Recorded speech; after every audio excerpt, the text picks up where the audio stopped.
It's time for Dan Barrero's Top 5 at 5. Brought to you by Gutter Helmet of Minnesota. Never clean your gutters again. Learn more at gutterhelmetmn.com. Consistency died a long time ago. How about the top 5? What do we have? Let's start in Orlando, Florida, at the owners' meetings. Oh. The NFL spring meetings, where yesterday it was officially announced that we're getting the draft.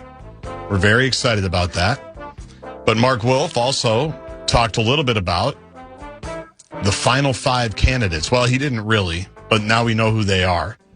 5 candidates. Second interview for each of these, correct? Yes, are advancing to a second round of interviews for the open general manager job for your Minnesota Vikings. Rob Brzezinski, the incumbent, I guess, the interim and incumbent. That's shocking. Go ahead. Bills assistant GM Terrence Gray. Mm-hmm. Rams assistant GM John McKay. Wolves in 5. Seahawks assistant GM Nolan Teasley. Well, I was thinking the next guy's Nolan Teasley. Could I make it a Teasley? Yeah. But that's not his name. And Broncos assistant GM Reed Burkhardt. The Vikings had requested initial interviews with 9 external candidates. 9 times. 9 interviews. You'll recall last time we had the job opening, we just talked to 2, Kwesi and Ryan Poles, I believe, from an original list of 8 candidates. Right. So now we're upping it by 1. I don't know if all 9 said yes. Chad Alexander. No, Clippers guy didn't. Remember? We talked about that. Maybe it was a day you weren't in. Chargers assistant GM Chad Alexander. Yeah, he turned down the request, I believe. So we've got our 5, and the interviews are expected to take place back in Minnesota this week. All right, and there's a lot of local angle connections, right? Brzezinski, obviously, Burkhardt and Gray, Brzezinski's still a Vikings employee. Burkhardt and Gray are former employees. McKay has got the KOC connection. So I don't know. I might be doing a disservice to this story in that I have lost interest in it, and I don't usually when it's supposed to be a big job, but I continue to feel as if the job has been cut down to a size that seems less big. I don't feel, we talked a lot again today, and we'll have him in Bill Guerin in studio tomorrow about Guerin and Conley, and the fact that they both are guys who like to be very aggressive. They do like to take big swings. Conley made that abundantly clear, again, as recently as yesterday's exit interview. But part of it is I feel like, well, it's their babies. It's their thing. If they want to make a move, they make a move. I can't tell, like I said, who's going to have real power over anything. The way we seem to be headed. And I could be wrong. We may find out we're going to end up going with the one guy who has no connections to here, and he's going to have full authority to run the thing, but it hasn't been presented to us as a Tim Conley or Bill Guerin kind of a situation. Has it? No, it has not. It really hasn't. No. And look, there's other ways to do it. I just like that way better. I like, this is the guy, and he might make some moves you like, some you don't, but it's his deal. It's on him. He makes the calls, whether you were talking about coaching, players, trades, drafts, etc. So it just, to me, it has taken away a little bit from how interested I think the average Vikings Rube should be on this story. Keeping it in the NFL, your dream of Aaron Rodgers coming to Minnesota to quarterback for the Vikings, I would say is likely dead unless there's some kind of bizarre in-season trade. Kyler Murray, J.J. McCarthy to Pittsburgh for Aaron Rodgers, because he announced today or proclaimed today, when asked if this would be his final NFL season, he said, yes, this is it. Rodgers, though, did say, reading an ESPN story here from Brooke Pryor, he thought his career in Pittsburgh was over after Mike Tomlin resigned, but then he started thinking about it when McCarthy became a candidate for the head coach. I was thinking, that'd be really interesting, he said, to come back and play with Mike. Rodgers added his familiarity with the number of assistants brought to Pittsburgh by McCarthy, added to his interest In returning to the Steelers, Rodgers, 42 years old, called it a full circle moment to be able to play for McCarthy again. But this will be the last time Aaron Rodgers plays football this season. Well, so he says. That's true. His predecessor retired a couple of times. Number 4. I don't even know what I'm rooting for anymore in the A-Rod story. Am I rooting for him to have a throwback season finally? Or am I rooting for a complete crash and burn at the end? Because I'm still mad that we didn't go after him, at least last year. Yep. Maybe this year is too late. I don't know. We're never going to know, right? It's impossible to be certain. But he seemed pretty declarative about it this time, right? Yes, he did. And is that his way of getting a lot of parting gifts? You know, like when they go on the road? Probably. Is he the kind of guy who's going to get a lot of that, or does he not necessarily engender, because of his approach, that kind of thinking? I think he'll get a lot of it. You think he will? Yes, I do. I think he will. I think he should. I'm trying to think. There'll be some type of graphic and video every time, don't you think? I feel like there will be. Especially, like, I don't have their schedule pulled Well, a lot of it's going to depend on how he plays. It shouldn't, but it will. You know, if he's awful. I don't think, like, from an odds maker standpoint, it's done anything. I don't think, like, the Steelers are viewed. The expectations have reached a point on A-Rod where they're pretty low, right? That's In true. fact, you saw, I think it was Wilbon melted went down off. on ESPN. It was good. And there's some merit to what he said, although I'll continue to note that any player of his signature and his magnitude is going to tend to get the benefit of the doubt, because that's just the way we operate. And the other part of it is there's just not enough good quarterbacks. So it becomes easier to sort of lie to yourself and think, maybe he can, wake up the echoes of the old days, that kind of thing. I'm looking at their schedule. I was trying to see, when you're 42, you don't really have any peers left. Guys that you went to battle with over and over again. Like, I'm thinking about when Manning beat Brady, I think, in one of the title games. His last one.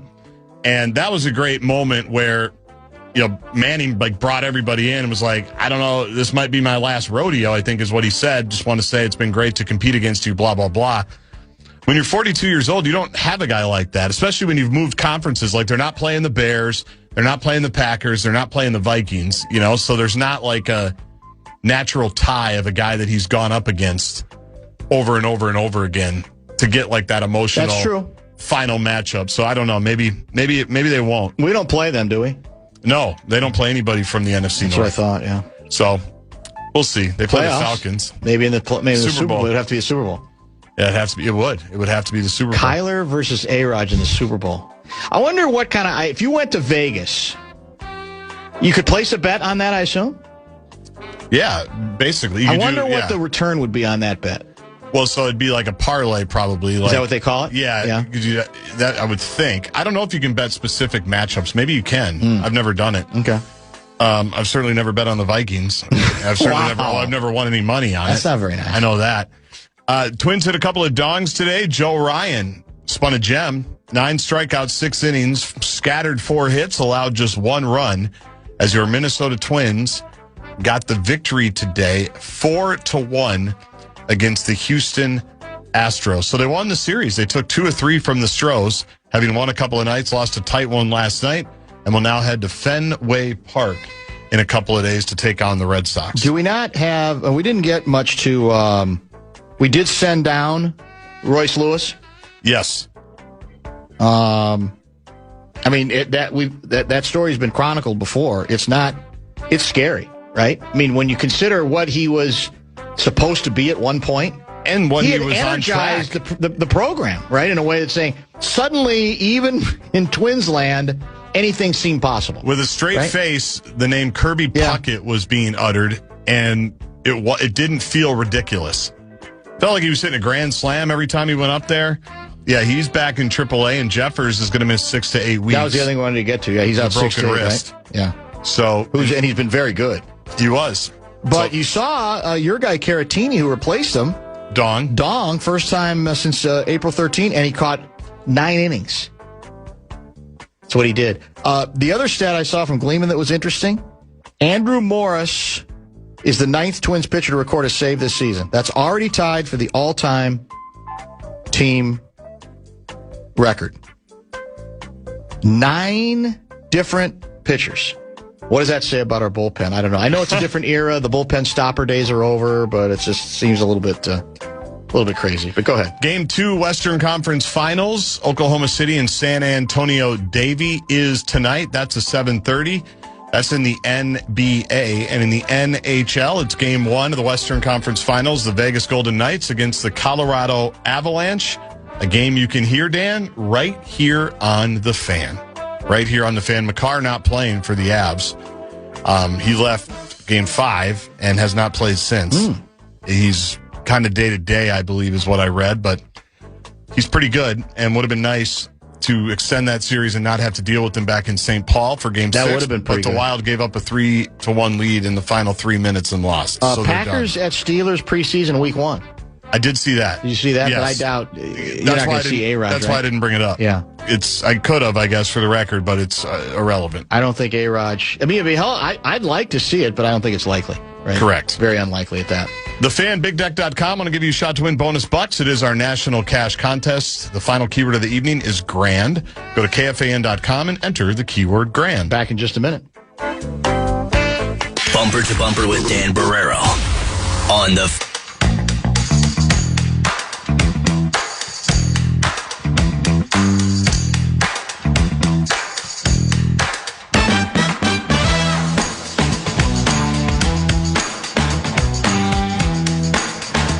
All right, Kessler coming up in about, 10 minutes or so.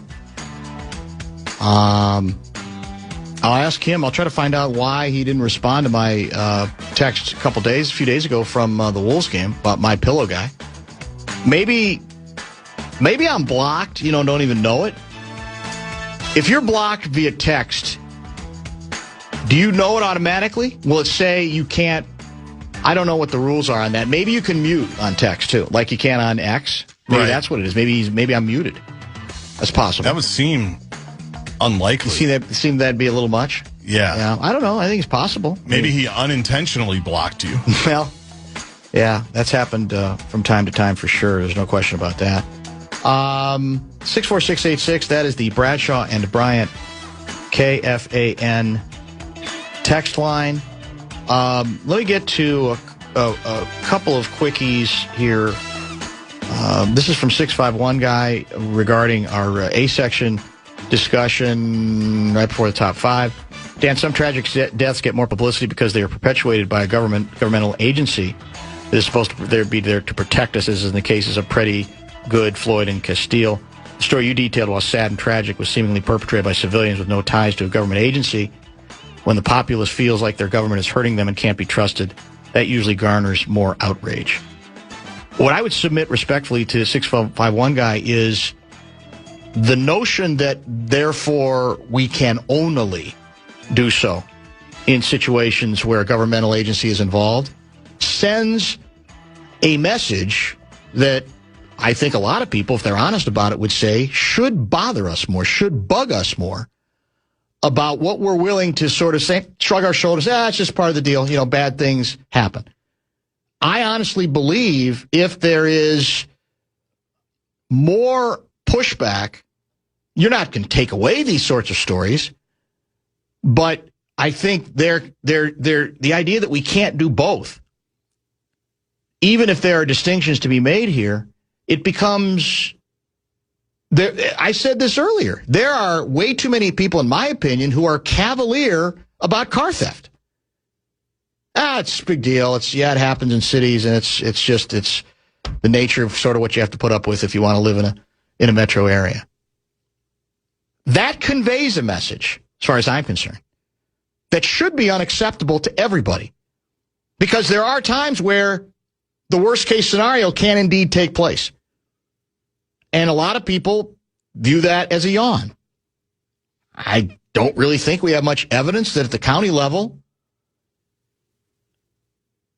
I don't want to go back through history about some of the stories we've covered and even stories involving bad behavior that even judges are so surprised by the plea deals that the individuals responsible got that they rejected them or said, you're not even following what the probation report indicated about the behavior of the individual. We have a lot of evidence of exactly that. And that, to me, sets a template and kind of a climate. So, no, this isn't me saying that those other stories aren't as important as they have been reported on or even reacted to in the community. Far from it. They deserved everything they got. I'm rejecting the notion that we should always be quite as... It's a hell of a lot easier to be philosophical about this kind of story if it didn't happen to your friend or your family member. And I think that sends a message that we're not as interested as we should be. The idea that we cannot be interested if the government's not involved, I reject it. There may be a lot of people out there. I may lose my left-wing bona fides on this, but I just don't believe it.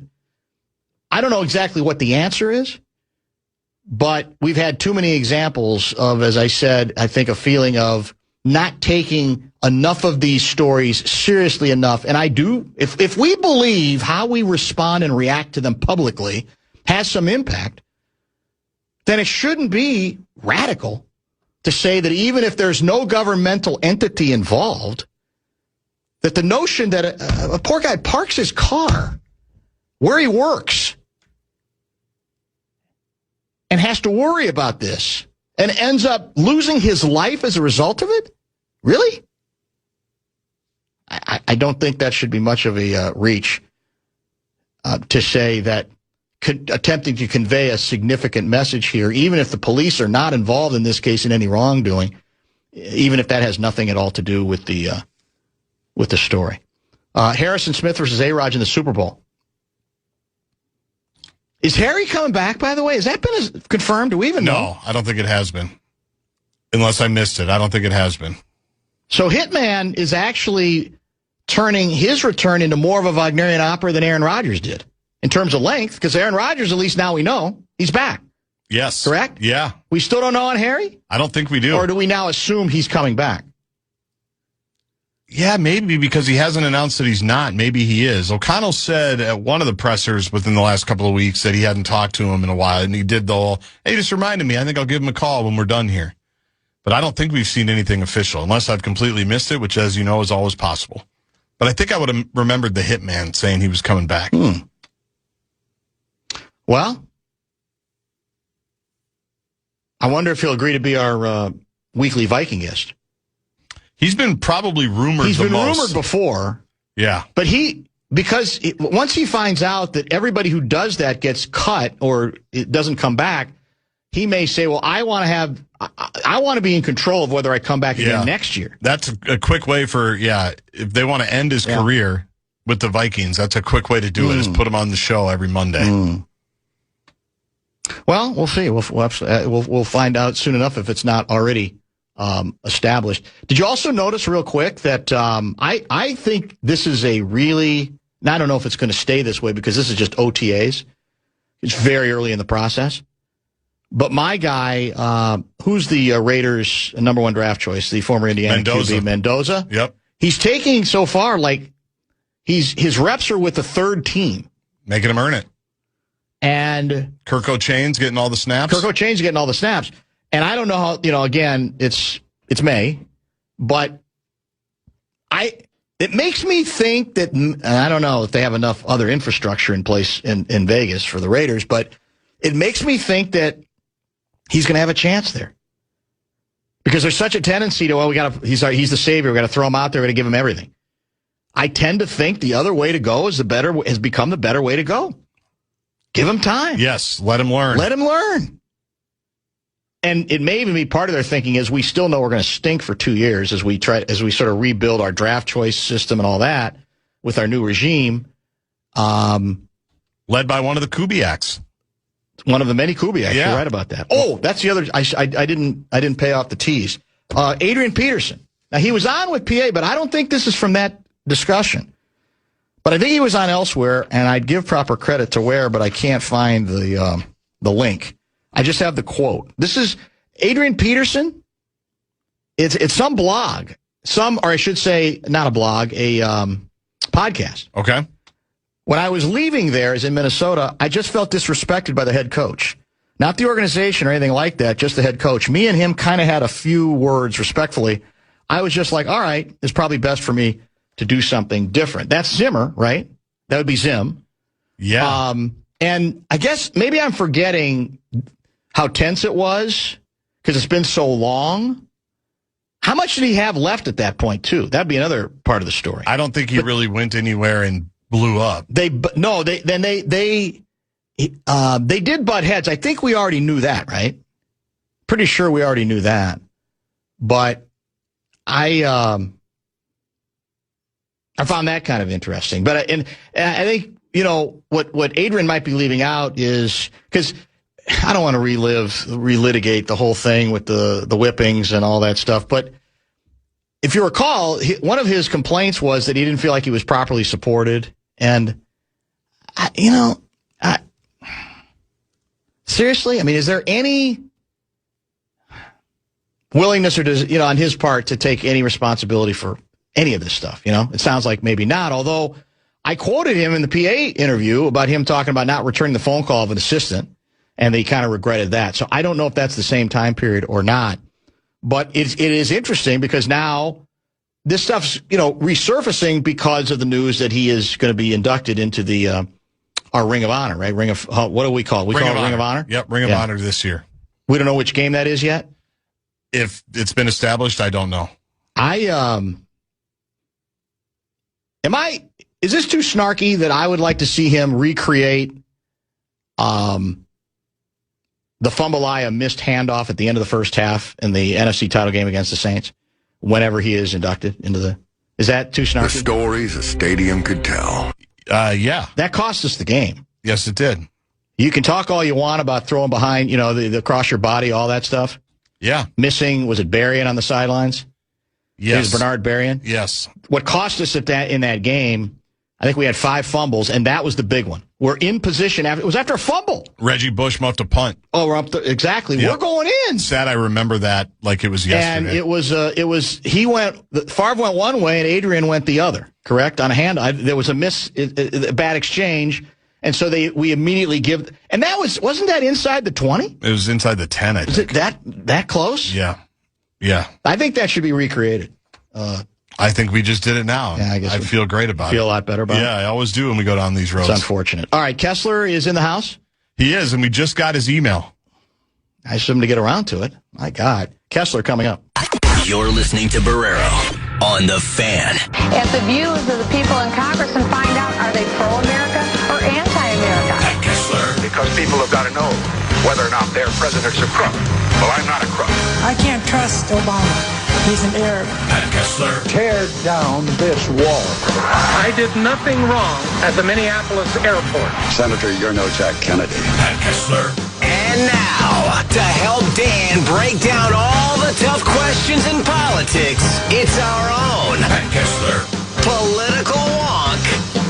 I feel like a supermodel, except like times 10.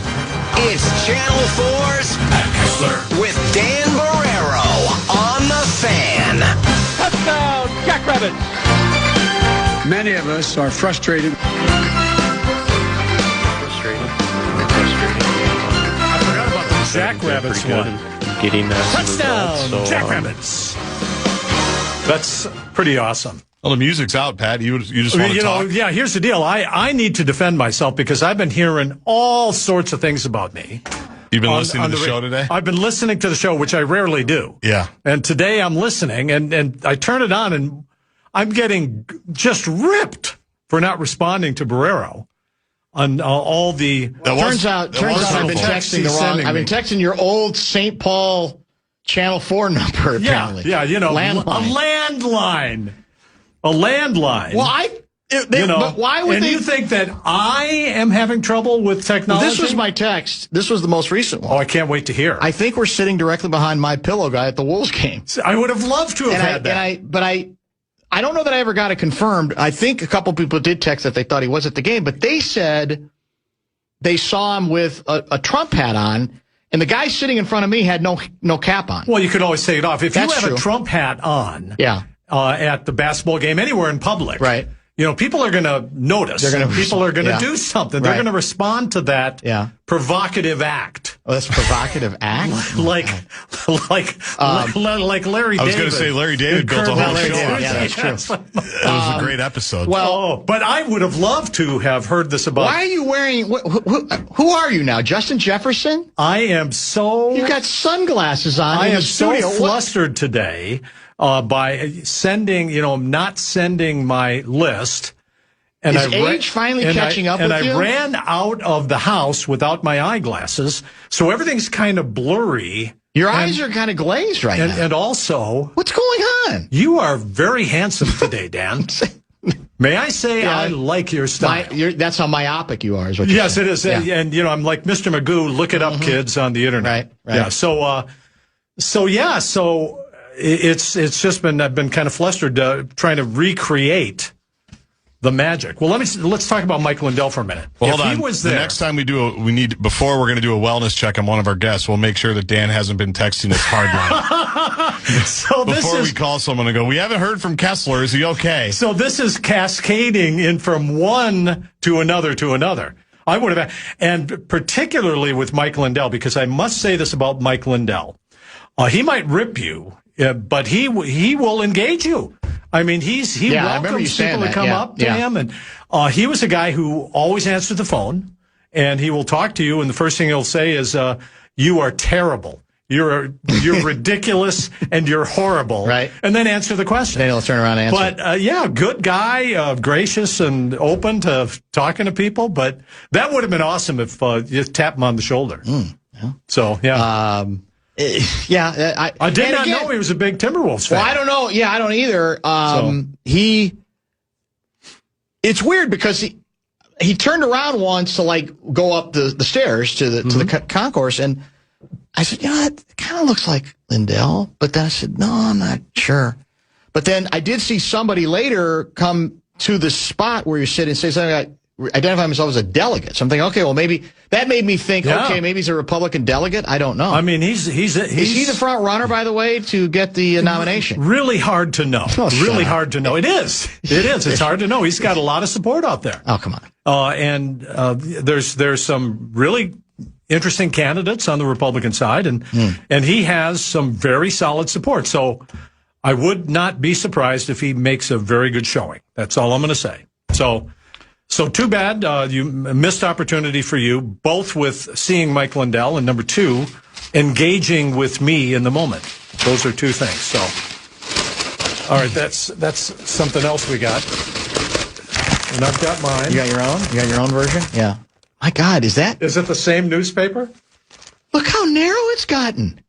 So it's absolutely true. Now you have a New York Times, Wall Street Journal. Wall Street Journal. And I knew it was shrinking because I haven't gotten the hard copy, and I stopped doing it about 2 years ago. But my God, it's. So it used to be I collect newspapers, and it's a broadsheet newspaper. What is it across now? About 6 inches? Say about. It seems like it. I would say it's like 14 inches, and so.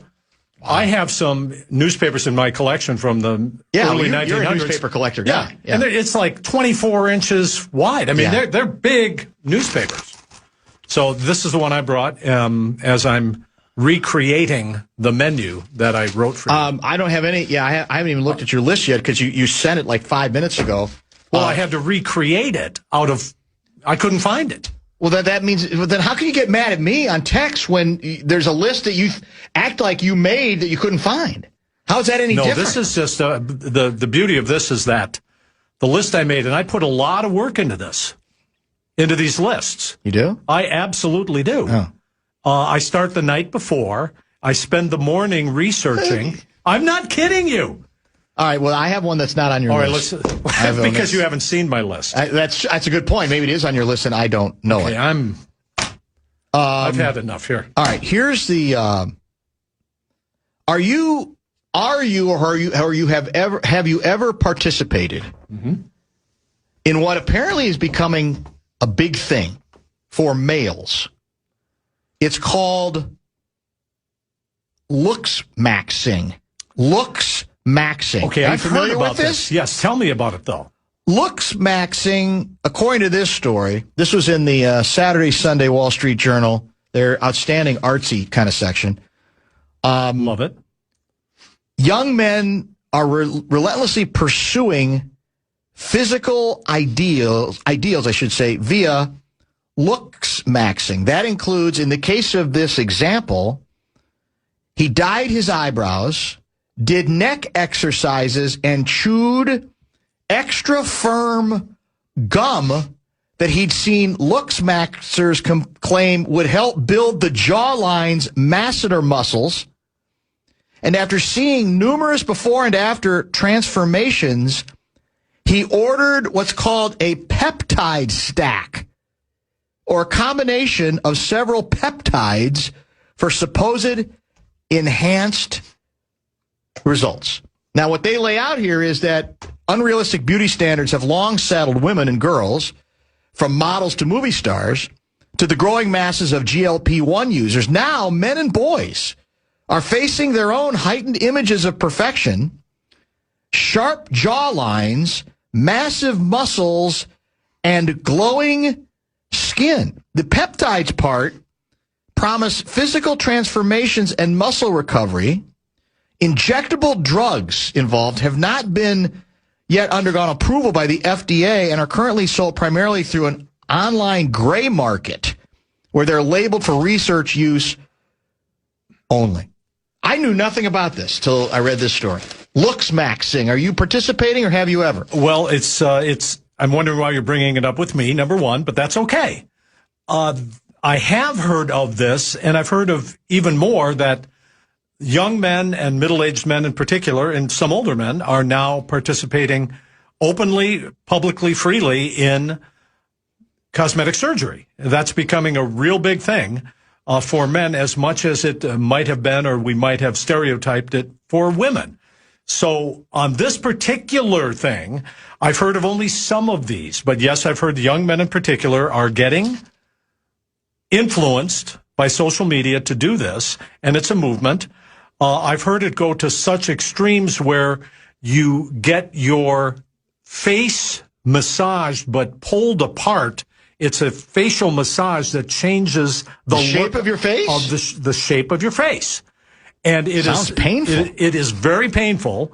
It is as if you have a tennis ball in your mouth and you are being pushed and pulled and prodded and poked. And you've done this? I have not. Oh. I've been thinking about it, though, now that you mention it. So, yeah, so this is a movement now that young men are getting into. At the same time that Pope Leo is saying in particular, don't do this. He's in on the... Not on this in particular. He says on the... Physical appearance? Going all out to do whatever you can to change the course of your aging. I see. How much do we allow ourselves to age gracefully? And some of us age more gracefully than others. I mean, that's kind of the deal. Yeah, but you can't help that. Yeah, so this you don't have to apologize for that. If it's just you have that going for you. It's just an advantage. I was thinking of Lou Nanny. Well, that's the best example. You're right. Would you consider, there are many people, I don't know what the numbers are. Gaardsy, have you participated in any of this? No, my face is all natural. Okay. Yep. Well, but it's not just the face, though. Well, this is abdominal etching. This is everything. Yeah. No, not yet. I'd be happy to do endorsements for it. Thinking about it. Yeah. I'll do some endorsements for it. Sure. That's what it's called. Have you ever considered, there are people, as you know, as they age, who want to hold on to the hope that they might live forever. So they rent out these storage spaces where once you pass on, you are put in some sort of frozen, like a freeze chamber, correct? Like Ted Williams. Yeah, like Ted Williams. Well, his head. Didn't somebody take his head, though? Yeah, well, can't remember. The kid, they're fighting over the head. They're fighting over the head. But what is it called? Cryogenics? Yes. And the idea is we're going to preserve you in case somewhere down the road we make the scientific breakthrough with AI that would allow people to be brought back to life. Oh, my God. Have you thought about that? I will now, but I mean, this is incredible. What are we doing here? We have a natural life, and it has a beginning, a middle, and an end. Yeah. And I know we've been obsessed with looks, and me in particular. But yeah, I mean, for young people, now young males who are trying to achieve a certain look, a certain lifestyle, and other people notice it. Yeah, I mean, this is influenced by social media, I do believe. Are you familiar with an apparent subsection of looks maxing called bone smashing? Bone smashing. Is that what I was maybe referring that's to? what you're referring to on rearranging the face. Except it's not bone smashing, it's muscle smashing. So our listeners will look that up.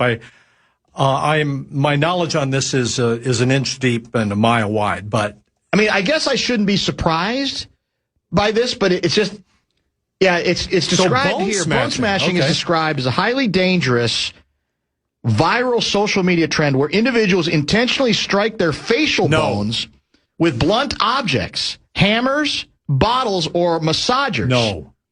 Promoted by online looks maxing subcultures, the practice falsely claims to reshape and strengthen bone through controlled trauma. And they're saying, for example, at the University of Nebraska Medical Center, it doesn't do that. Don't listen to the idiots telling you that if you take a ball-peen hammer to your face, you can actually make some sort of radical positive alteration to it. That is scary. It is very scary. That is scary if people are going to do that. But we've been doing this for literally hundreds of years. What I'm talking about with the muscular deal, they are microcurrent devices that stimulate, lift, and then massage your muscles in your face. So I think we should go together to one of these, you and me. Like a looks maxing clinic? Yeah, just go to one. And just see. Yeah. In all honesty, what you should do, because you got nothing. Well, yeah, because you got nothing but time, you should do. What was your most successful regular TV bit? Reality check. Reality check, yes. You should go and you should recreate by podcast. Your numbers a reality check. A reality check. You should bring back this. Reality check. And certainly not just this story, but this would be a good start. Reality check. Would I be able to do, for example, the Trump slush fund? I hope so. Or you'll be able to do them all. It should be some. Or the NFL politics. draft and the economic activity it is going to bring to the state of Minnesota. Yeah. All of that. Now I'm starting to get texts and emails of people wondering if this is my cell phone or my landline. What do you mean? See? So our friend of the show, Tom Hauser, apparently has been texting me for years, and I never respond. Think of all the misconnections, all the fun times you could have had. So how did I have those numbers confused? You know, it's. I guess what I assumed is that if I thought historically, if you attempted to text a landline, it would say the text is rejected. Because when I've done that elsewhere, that's what's happened. Or maybe I blocked you. Maybe I thought you might have at least muted me. That might be at least possible. That might be some of it for sure. It's ridiculous. By the way, you mentioned the. It's not on your. Oh yeah, it is on your list. It's towards the bottom of your list. So the $1.776 billion. Get it? 1776. I do. Liberty, fund. baby. What are we doing? Well, this is an elaborate, deviously designed fund that President Trump has allowed the Department of Justice to set up because Trump's tax returns were released. What was it? 5 years ago, the New York Times published stuff. And by the way, for 10 of the 15 years before he became president, he paid zero taxes. And for 2 years when he was president, the billionaire president paid $750 a year. So he's really ticked off about that. So he sued the IRS for $10 billion. And oddly, because the guy that leaked it was in prison. He got for prison 5 time. years. But he leaked. Now he also leaked Elon Musk. Yeah, right. And Jeff Bezos and 400,000 other taxpayers. But this fund is under the control of President Trump alone. And I don't even know what to think about it because there's nobody who can really go after it. It's a settlement. You're saying you're not convinced that the vetting is going to be on the up and up on who gets the money? And there's nothing we can do about it. I want somebody to tell us what we can do about it. Today, there was about the lawsuit. The Capitol Police filed a lawsuit because this money, very likely nobody will deny it. It looks like the money is going to go to the rioters who tried to overthrow the government and beat up police, violence against police. But it may not work because there's no action. There's no court case with this. President Trump withdrew the lawsuit just before a judge was going to rule. Looks like he was going to rule against it, say you can't do this, and so they pulled it up. It's devious. I mean, if only he had plans as elaborate and complicated as the 1776 fund for the war in Iran or lowering grocery prices or gas prices or anything. He does have pretty elaborate stuff for the ballroom and the reflecting pool and that. Here's what I think we ought to remember with this, that this country was founded on a tax revolution. President Trump is literally the first United States president who is going to be awarded a lot of money for, many people will say, an unfair amount of money for something that happened to him. Let's remember that this is a special favor to the president, not to the 400,000 others. And at the Boston Tea Party, let's remember that the colonists threw the tea over because they were being unfairly taxed and someone else was getting a big tax favor. So I don't know, man. I don't know where this goes. I don't know that a court can change it. Can Congress intervene? It hasn't so far. So I'm going on and on and on about this. The president says that there'll be a board. There's like 5 members on the board, and as it turns out, he will decide who's on that board, who comes and goes on that board. Yeah, he's the final arbiter there. And breaking news. Speaking of MyPillow guy, according to a highly placed texter, how much is in the fund? 1.6 bill? 1.776 billion. According to one of the texters, MyPillow guy is asking for $400 million of it. He would like a quarter. I would like, now everything has to be confirmed, but the first guy to apply for it is one of there is somebody who has applied for it, and none of these names are going to be public. Right. Their amounts are not going to be public. They're not allowed to say who it is. And President Trump can say who gets the money. It could be Giuliani. It could be anybody. Anybody could get the money. So I would not be surprised. Trust but verify that. Yeah, I think trust but verify is very, very important. So when a reporter asked about this, the President of the United States said, you're stupid for asking that question. But here's what he said. Why should taxpayers pay for the January 6 rioters who are going to get maybe millions of dollars?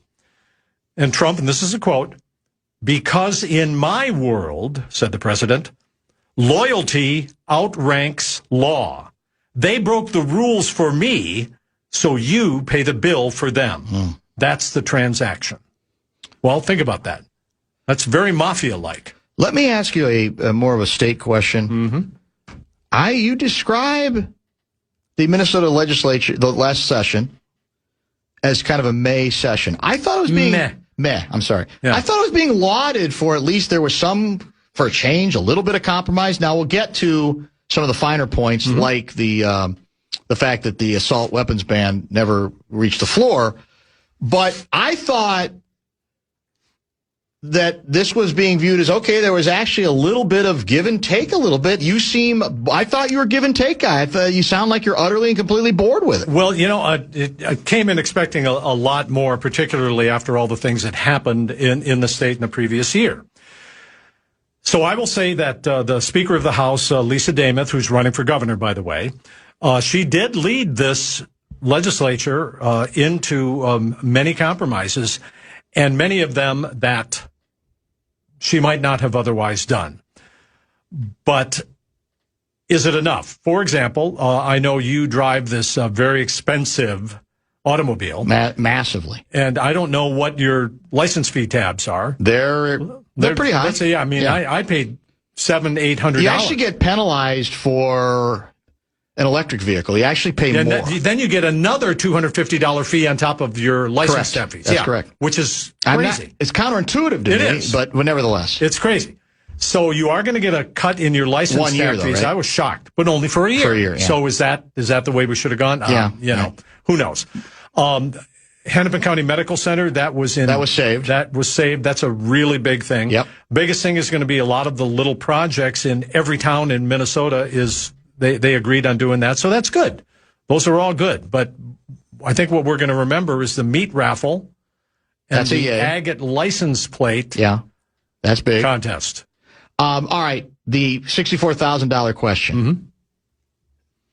Should Dameth have allowed the assault weapons ban to be voted on? Again, the old deal of, all right, you for whatever reason you don't like it, let's just go ahead and have the vote. Is that how politics works? Why, in the end, did she not allow? I think I heard from her saying about, well, you got to go through committees first, but there's got to be ways you could have.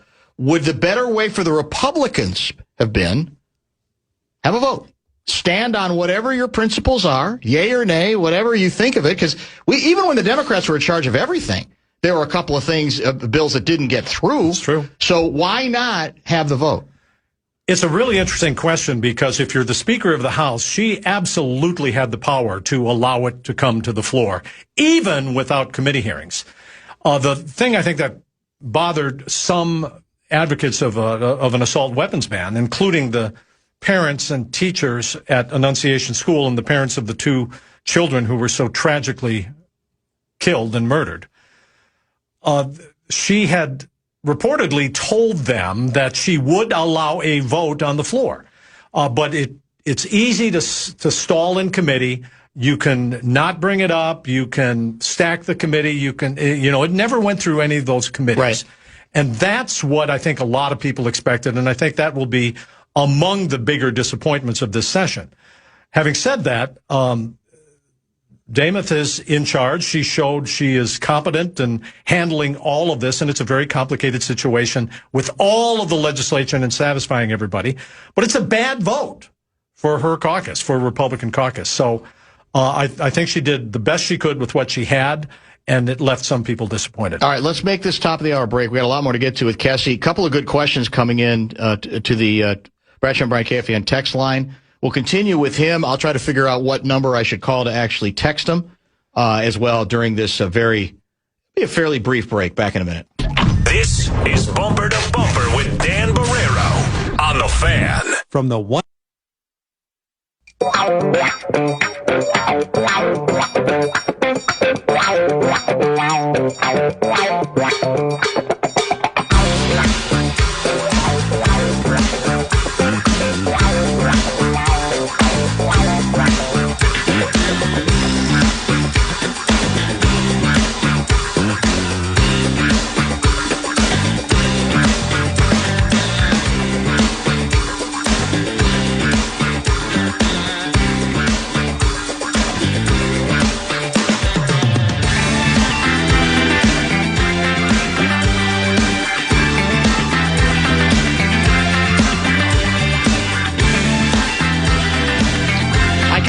Know why you're wearing a Vikings quarter zip today. Yes, I'm sir. assuming.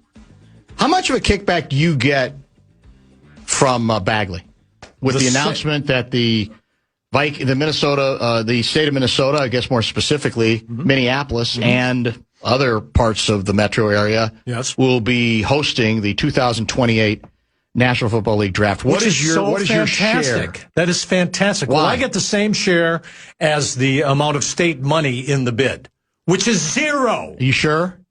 Are we going to find out later something different?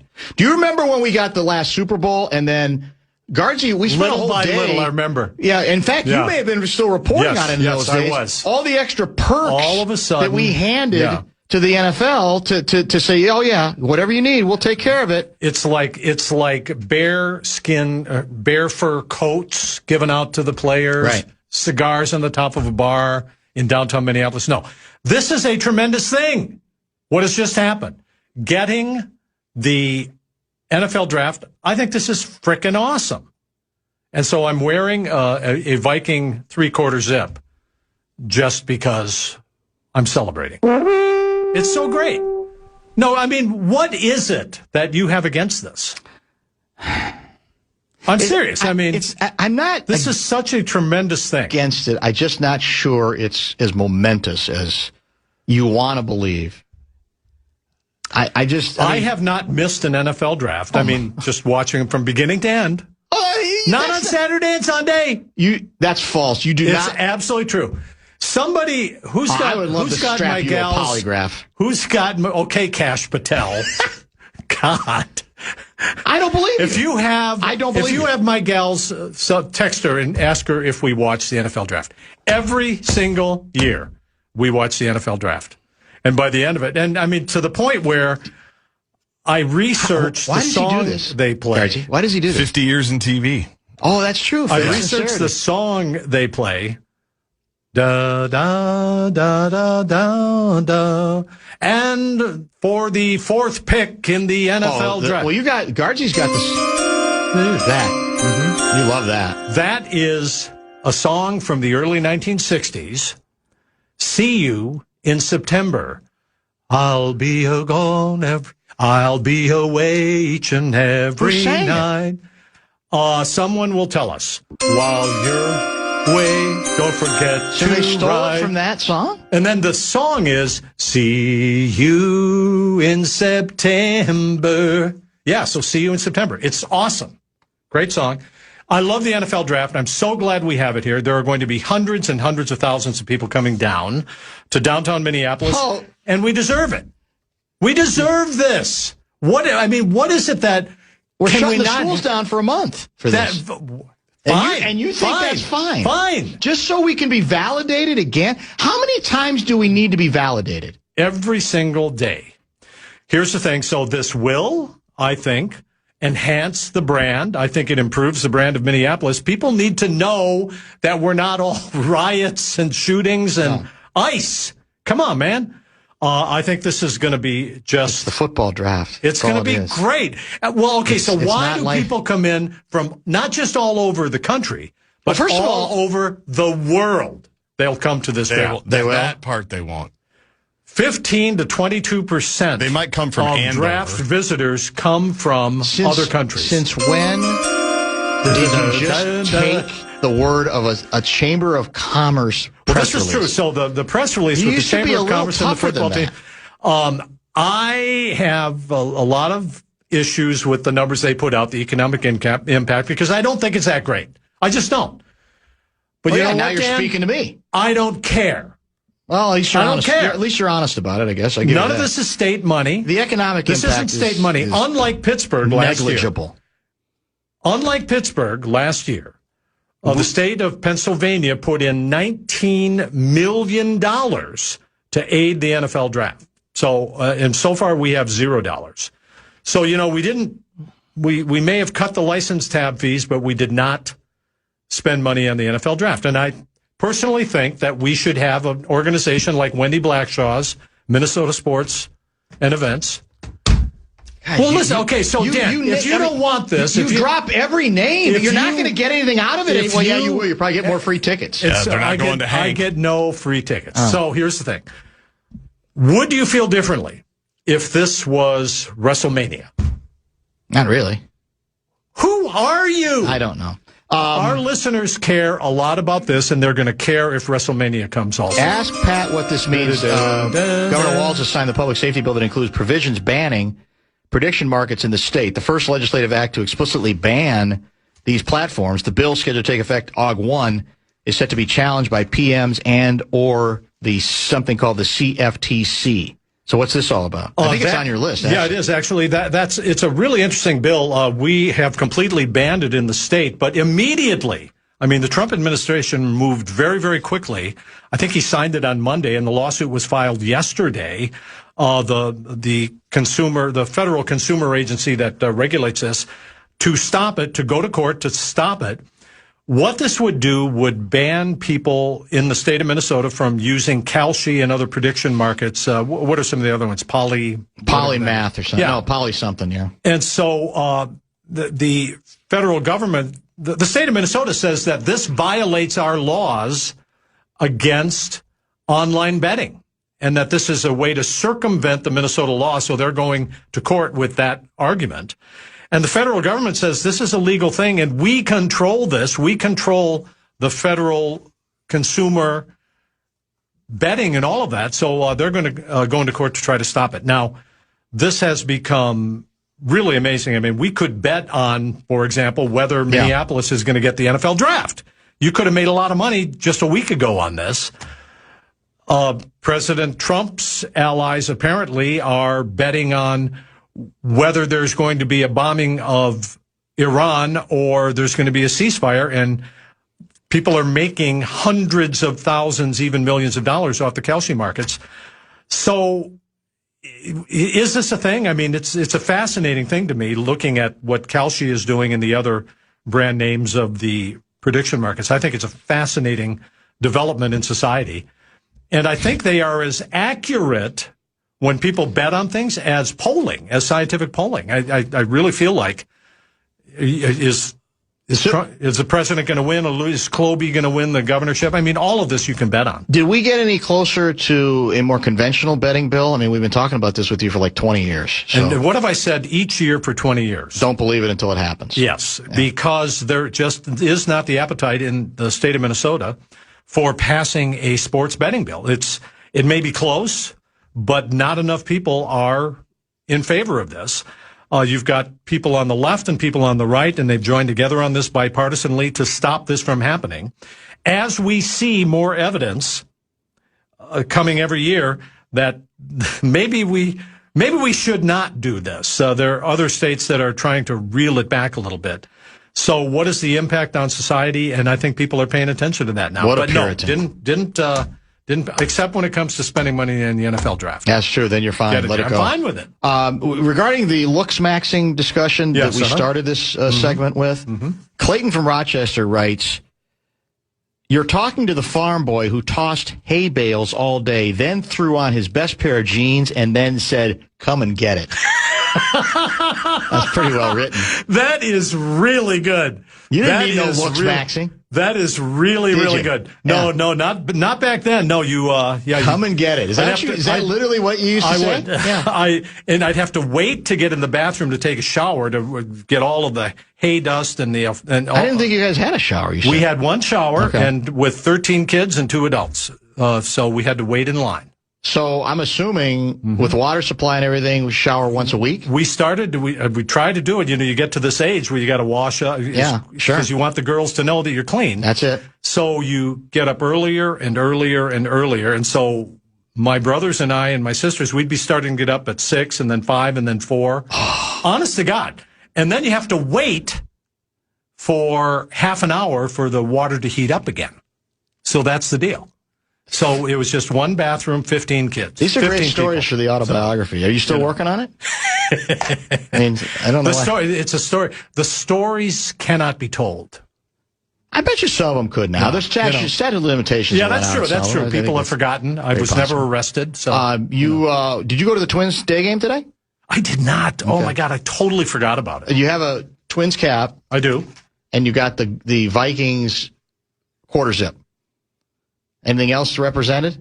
For today? My underwear says. Don't answer. I was afraid. Yeah. Do you want to see the brand? I don't really want to. When did that start happening? My apologies. By the way? The farm boy. When did that start happening? What's that? No, it was Tidy Whitey's. Oh, Tidy Whitey's. With Farm Boy. But and then you just have a tag. But then Calvin Klein started putting his name on all the undies. So that changed everything. And then Tommy John, and then everyone. Bring gas. Yeah, that's true. Oh God. Oh, man. I had another one, but I can't find it now. I got tighty whities on and cowboy hat. And the cowboy hat. Wear pants, not wear pants. And the cowboy hat. So tidy white. So that's the Naked Cowboy in New York City. You've seen the Naked Cowboy? No. Naked Cowboy in New York City. Times Square. Tremendous Times Square. Oh, yeah. Yeah. Did you see him on the way to Springsteen? You think I was talking about Hamilton? me? Yeah. Well, I've seen him many, many times. Yeah. Springsteen, Hamilton, Wicked. No, I mean on business trips, working. Yeah. Permanent +1. It's unbelievable. How does he look so good? It's a great question. There's Lifetimes out in New York. Life's maxing, obviously. Yeah, It's got to be part of it. All right, we got to go. Kessler, big sigh. We'll see you next week. And there it is. There's the sound that you love. To ride. You love it. Look it up. See you in September. That is a. But you don't remember who sang it? I don't. I was hoping somebody would. So, I had it. The song didn't sound very good, so I just It's kind a of great I moved song. on from it. Are you so long? Are you sure? Bye bye. So The long. Happenings. Farewell. Oh, the Happenings. He wrote the bye same. Bye. So long. Farewell. Yeah. And the same guy also sang "Itsy Bitsy Teeny Weeny Yellow Polka Dot Bikini." Is that true? Duh. Yeah. Don't forget. We gotta go. Right. Okay, we gotta go. Yeah, we got to go. All right. We'll talk soon. Let's wrap up the program when we come back. You're listening to Barrero on The Fan. From the 1-800. Show wrap presented by American Pressure, commercial grade pressure washer since 1975. It's the Bumper to Bumper Show Wrap.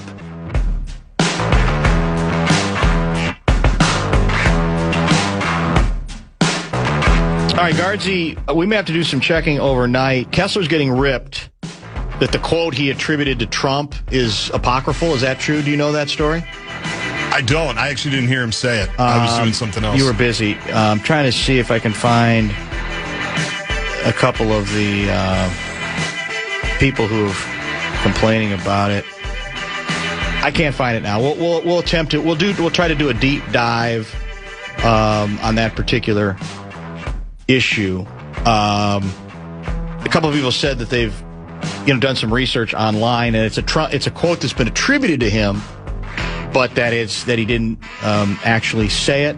The hard part, here's what's really hard in 2026, is we're so polarized and there's so much hatred and enmity that sometimes the people are so moved to protect him that they don't want to acknowledge that he might have said it. And here's the irony for me. I will say this. We have so many bombastic, absurd Trump quotes. There shouldn't be any need to have apocryphal ones.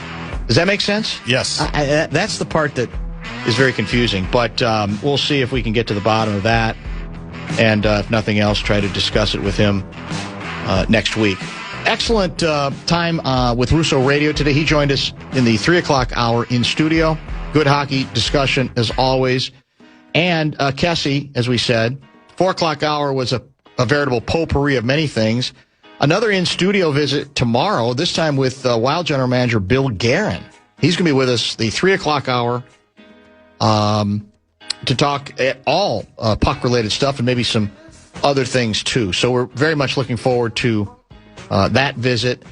And then maybe Gerald Posner's tomorrow too. There's a lot of stuff to discuss. His recent pieces have been pretty provocative, I would say, and intriguing. And so we'll probably do kind of a roundup of things with the outstanding writer and